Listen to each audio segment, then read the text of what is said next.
Welcome to Veterans Never Stop Serving. This is Mike Conklin. This is our podcast series where we have the opportunity to talk with our wounded and injured veterans, graduates from the Sentinels of Freedom program.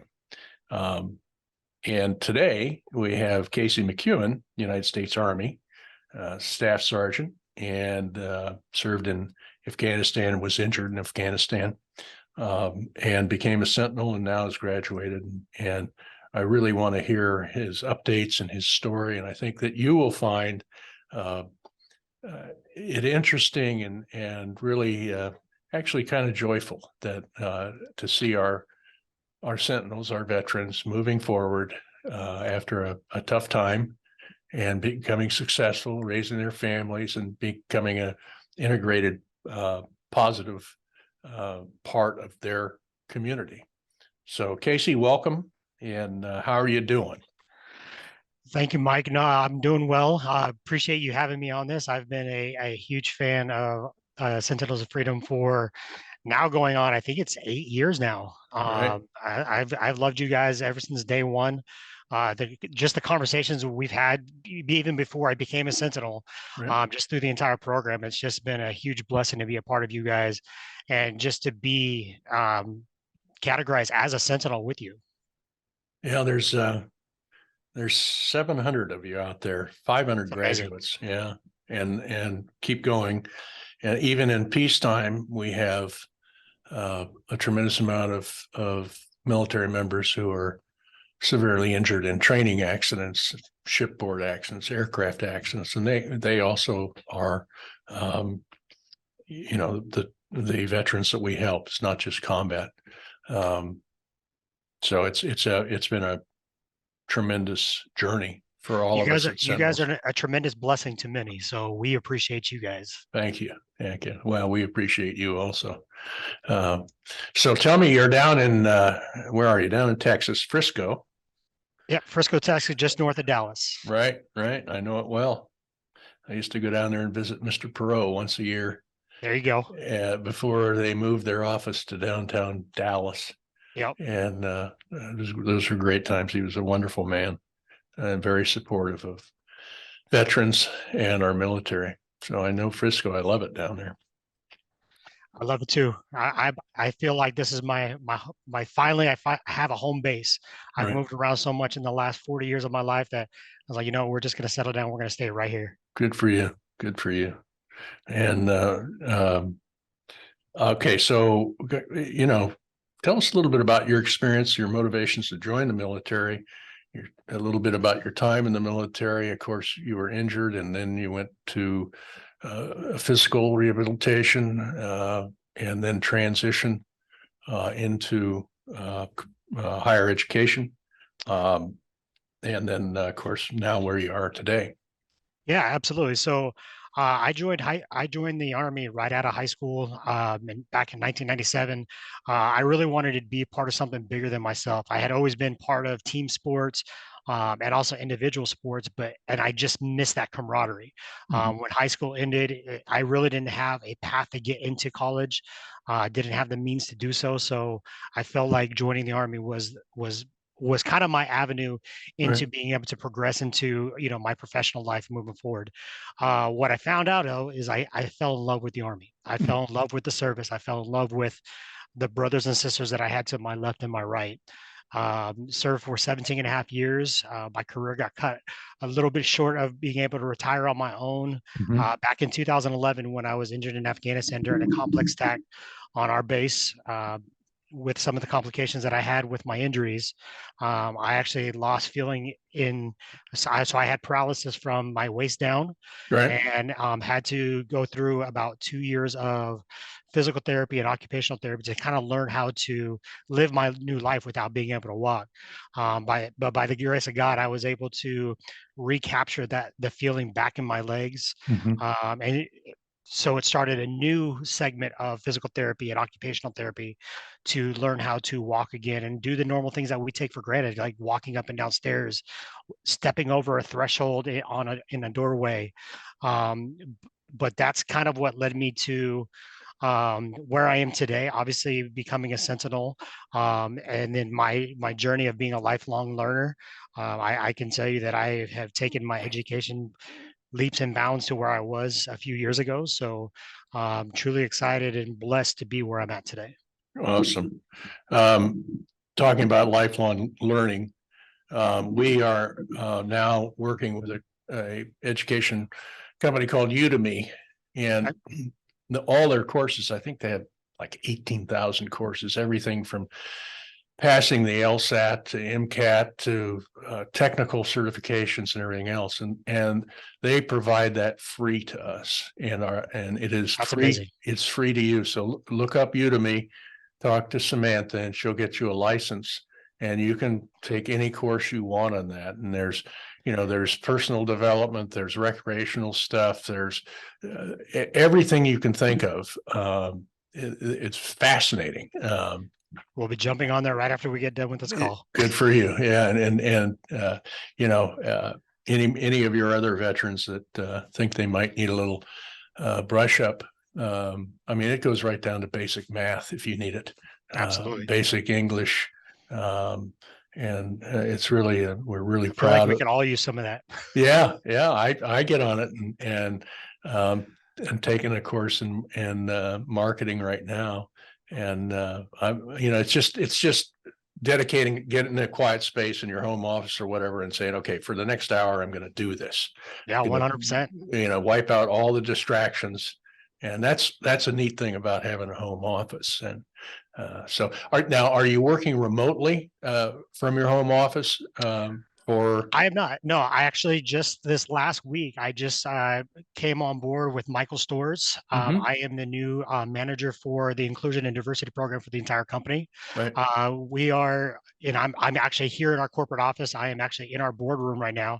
I figured that this was like the best place to do it because our slogan is we're here for the makers. And one of the things that I loved about the concept and just the understanding of Michael Stores is that they had a slogan that says, "You belong at this craft table." So there is no, discrimination against who can be at this craft table. Right. And they do have a huge plan for veterans and military spouses moving forward in 2023 and moving forward. So I'm really excited and proud to be a part of this company to actually bring it to the next level. Yeah, awesome. We've got to get you in contact with some of the mostly. I would say you're going to end up in the Army side if you want to talk to them as training and doctrine. And the commanding general is a guy named General Brito. And my son is the G6 for him right now. And they're looking at all of this. And so let's remind me to get you my son's contact so you can get that information into them. Yeah, absolutely. I've been here literally 7 days and I've kind of hit the ground running and sometimes they got to tell me to slow down a little bit, but that's not my mentality. It's like I want to make things happen right away. Yeah, I think the tie-in may be that there's there's a 2 million members of the military out there, and a million plus active, and then the Guard, Reserve, and just getting the awareness out there of what you're doing is awesome. And the what do you call it, ESG? It's interesting, and I want to talk to you offline on this. Is we analyzed our situation or position on policy, and realized that we have a very broad blanket general statement in our policy that says that we don't discriminate. Right. Okay. We also understand privacy, and that if people want to self-identify, they can. If they don't, that's up to them. We're not going to ask people, but we've decided that we need to amend that policy to be more specific in this general area. And so I want to talk to you about that and seek your advice on before we actually make it an additional part of our policy. So you're going to be you're going to be an asset for me, a mentor. Hey, for everything that you guys have done for me, I'd be glad to help you guys out. Thank you. Yeah. So, all right. So you were with Amazon for a little while, then you're now at Michael's, and they're located close by, so you don't have a huge commute. No, actually, it's only about a 15, 20 minute commute for me, so it's not too far. Mhm. We do have a hybrid policy, which makes it great, so I can still get a chance to work from home a little bit. Nice. I actually love being in the office. Mhm. I love I just love the togetherness of everybody to be in. I think COVID kind of ruined a lot of that for people over the last few years, where you were quarantined and you were segregated from others. Yeah. And I think this return to work and return to the office mindset has been amazing, because it allows people to have that innovative mindset and be able to collaborate a little bit better than just having to do virtual meetings or telephone calls or anything like that. There's just a special thing about being face to face. Yeah, I feel the same way, but I'm kind of old school. I think So am there's I. yeah, I think there's a lot of opportunity in remote work. It's just being trained well enough to where you're effective at it. And I think companies are starting to realize that is that you just can't tell somebody to go home and work remotely. Right. You've got to give them some parameters and guidance and expectations and things like that. It But it takes does, time to get used to. yeah, it does, and a lot of people are really good at it, especially engineers and tech Mhm. people. But you're right, missing that face-to-face personal connection it can be hamper, um, uh, especially if you're looking to move up in a company. If you're not Definitely. seen in that company every day and meeting people and getting their ideas and collaborating face to face, you don't really exist. You're not there. You're just a worker bee. Yeah, 100%. Yeah, And it's got to especially be in my space, with the inclusion piece, it's like, how right. are you feeling included, and how are others feeling included in the work that we're doing if they're not with one another? I mean, we could do all the virtual happy hours and virtual events, but Yeah. there's just a special power to when you can actually see people's reactions and body language, and just the sheer excitement that people Yeah. have when they're working collaborative together. Yeah.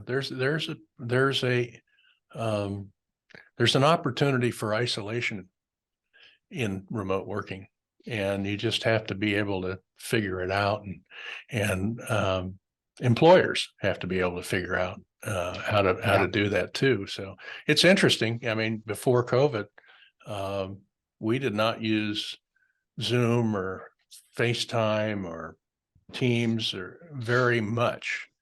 Um, and it's really helped us because of course we're national. I right. can't I can't jump in an airplane and fly cross country every week to have an hour meeting with somebody or a team of people. So it's really helped us, and I think um, in the future it's going to get better and better, and so I look forward to that. I agree 100%. Yeah. So do you still stay in contact with some of your army buddies over Zoom and things like that and text? I do, and it's actually kind of funny, because I will tell you, after I graduated from the University of Southern California with my social work degree, I started working back in the veteran space, where I started my own nonprofit, and I was actually helping a lot of my brothers and sisters that were getting ready to transition out, getting connected with different resources, as well as getting connected with employment opportunities. And I did that for about 6 years after I had graduated. And then once COVID happened, I had to take a step back from the nonprofit world, because obviously the nonprofit world suffered quite a bit Yeah. during COVID, and my wife had lost her position. So I had to make some really tough decisions, and that's where I made the decision to step away from the nonprofit. Sure. I did go to work for Amazon for the last couple years, and really, I think I found where I'm going to finish off my professional life. Even after 7 days, I already know that this is the place that I'm going to be for quite a few years. But I will tell you, we had talked about right before we started the podcast, how we were talking about a funny story. You want to know how small the world is based off of the military and in civilian life is. While I was at Amazon, a sergeant major that I had worked with back in the early 2000s, he ended up being my senior operations leader, and we just happened to run into each other, and we were just like, "Hey, Yeah. where did you come from? I'm Yeah. down here in Phoenix. You're from Dallas. What the heck?" And sure enough, that we both ended up in Dallas together. He was my senior operations leader.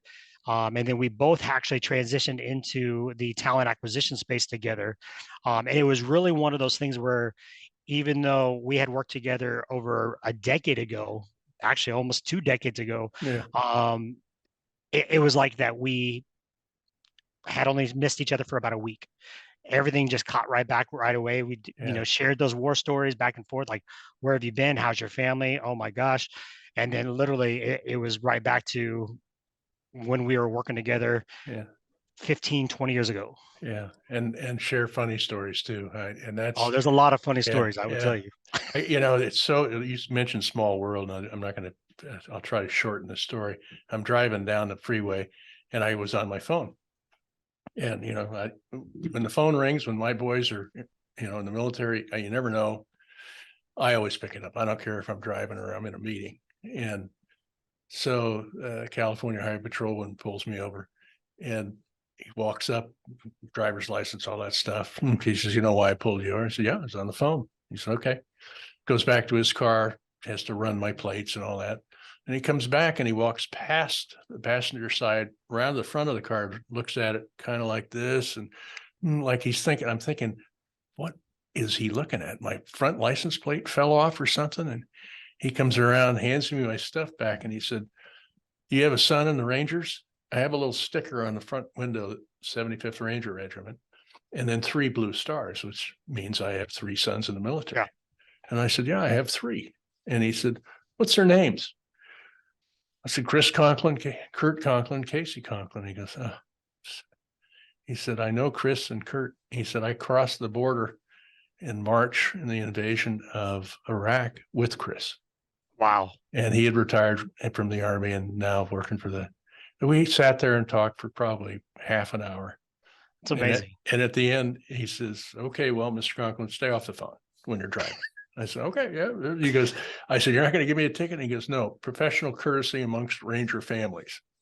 There you go. So, I mean, it is a small world. It's just It is a amazing. very small world, and Yeah. it's great that, and we talk about how COVID kind of like forced people into a digital world. Yeah. Through social media, through LinkedIn, it almost made the world a lot smaller. And even the people that you haven't had a conversation with in years, it gave us an opportunity to still be able to know what's going on with people's families, know what's going on with them Yeah. personally, seeing their job changes and seeing what they're doing professionally and personally. So Yeah. I keep in contact with pretty much every one of my old soldiers, a lot of my leadership.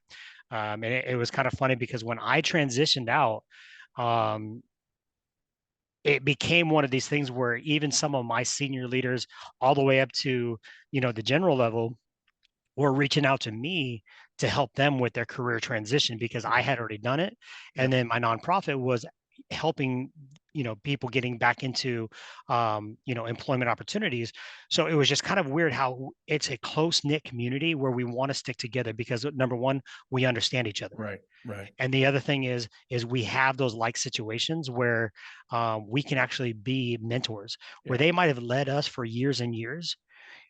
Even though I was, already out, I became the leader of them because I was helping them navigate this unknown territory that they are going, because they were serving for 25, 30 years. And here, the first time that they've been out of the military, and they're like, "Okay, I'm lost, help me." Yeah. I think that's such a beautiful story and a reality. I've seen it so much with our Sentinels and, the general officers, even, sergeant majors and non-coms that do this constantly. Yeah, And it's needed because, the general population really doesn't understand. And so absolutely. you guys helping each other is just proof of not leaving anybody behind and what you do. And I think it's very healthy for you guys to talk to your old buddies and stay in contact. And it's so easy now. Oh, Um, absolutely.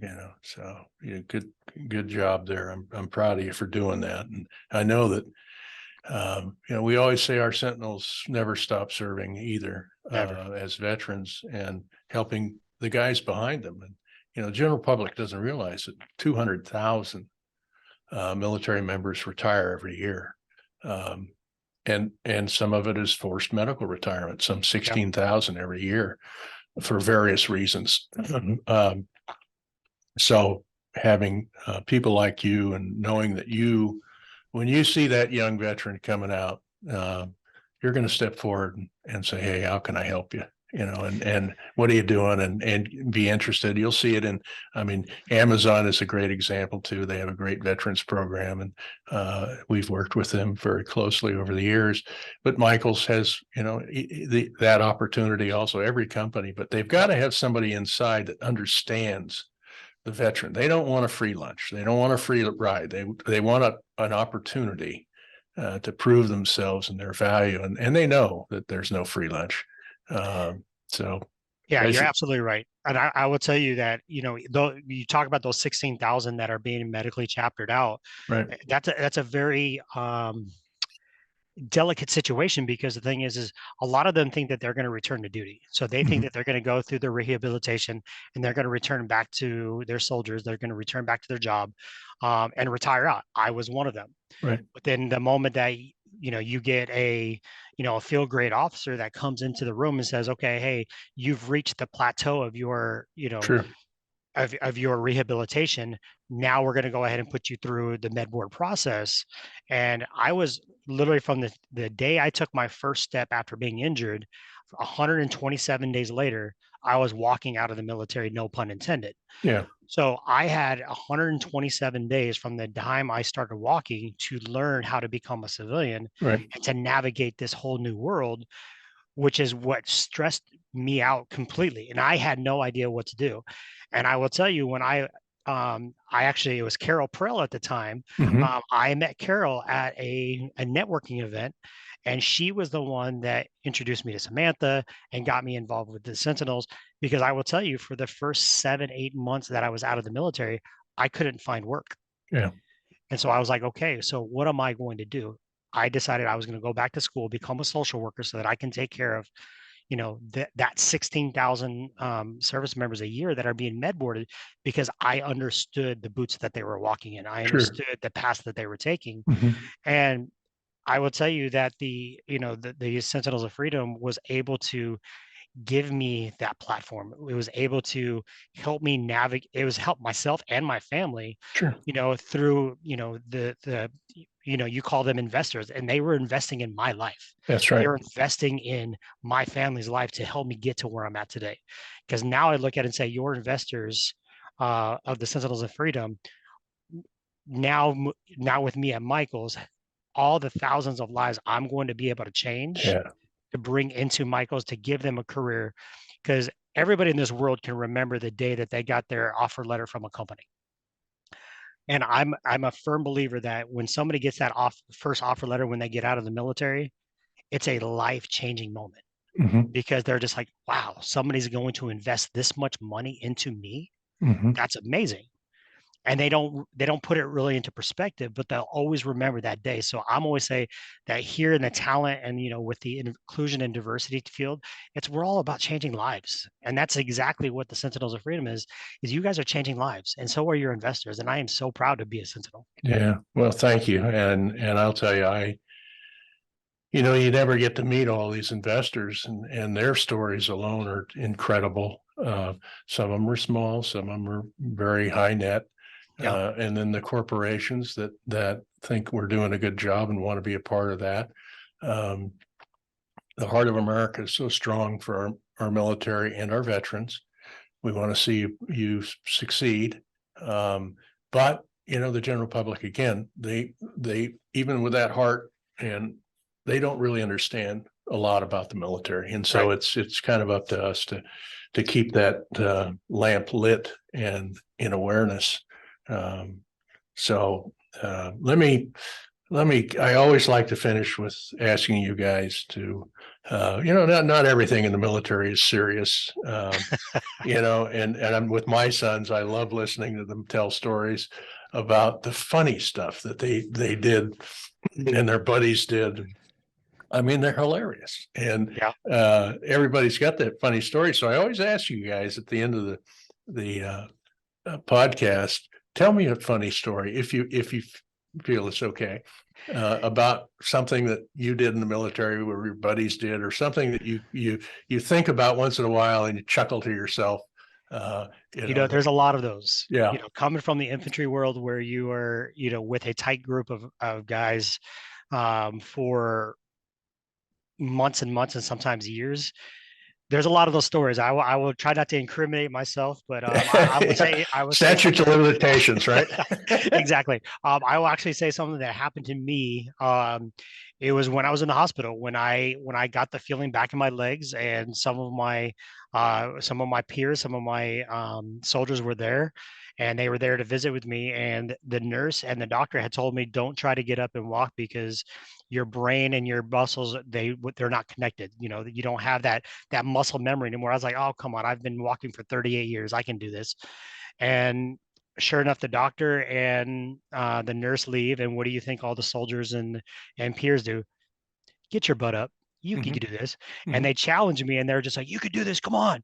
And no joke, I tried to roll out of bed, stood up, and I fell flat on my face and broke my nose. Oh, So now they were treating me for a broken nose yeah, on top of trying to help me rehabilitate, walking again, sitting on a toilet, just the yeah, little things that we were taking yeah, for granted. But I still to this day remember every single one of those guys laughing. And I'm just laying there, I've got blood all over my face, and I'm laughing with them because I wasn't going to let them beat me, because I was like, no, no, no. I used to run circles around you guys, and they were like, hey, you can't run anymore. So I was trying to prove them wrong, and well, yeah, they the doctors and the nurses proved me wrong. yeah. We had I went to Walter Reed, and every time I go up there, I got 10 or 12 uh, veterans, or not veterans, but uh, guys in the hospital rehabilitating to talk to. And so one day I get there, and I usually have them timed about an hour a piece. Sometimes it takes me 2 or 3 days to get through. But I'm looking for this one young Marine, and he doesn't show up. So I go to his liaison and said, hey, John Paul didn't make his meeting. Do you know where he is? And he goes, oh, yeah, Mr. Conklin, he's inpatient. He's back in inpatient. And I went, really? And in my mind, I'm thinking, okay, well, he's got another surgery to do or whatever. So I went over to the inpatient side, found him in his room, and he's got a big bruise on the side of his face. And I'm going, what the hell happened? Did you get in a car wreck or something? And he's an amputee. Yeah. And he goes, no, he says, I'm really in trouble. I said, well, what's wrong? And he goes, well, I organized this wheelchair racing group in the hospital. Right. In the hospital. He said, we don't have Sounds any, familiar. we go to therapy, then we get out and we watch the TV or whatever. We can't drive. We're stuck there. And he says, so I thought, well, this would be kind of, there's these long corridors. And he said, so we do these 2-man racing teams, 2 guys pushing us or we're powering ourselves or something. And he says, I got to the corner, missed the corner, where the T is. And he says, it fell out of my wheelchair, landed on my face. And I said, oh, Christ, you got to be more careful. And he goes, well, yeah. He said, I'm okay. But he says, I'm really getting a lot of flack from the commanders that I can't do this, can't organize these races anymore. He says, we had a lot of fun, but, says they didn't want us to Sounds familiar. get more Wheelchair hurt. Olympics. That's all you got to think of. Yeah. So there is a lot of fun in it. So, well, Casey, I'm very proud. We're all very proud of your progress, and we know what you'll do in the future, and helping so many people in the future. Take time out for your family. Obviously, that's the most important thing. 100%. And we wish you well. I hope to see you when I get down to Dallas next trip and get a burger Absolutely. with you or something, and stay in touch. Okay, so I'm going to end this now and say, for Sentinels of Freedom, Veterans Never Stop Serving podcast. This is Mike Conklin and Casey McEuin, United States Army, signing off. Hope you'll have the time to share this podcast with your friends and neighbors. These are fantastic stories, and I know they'll make your heart soar. Thank you. Thank you. Good stuff.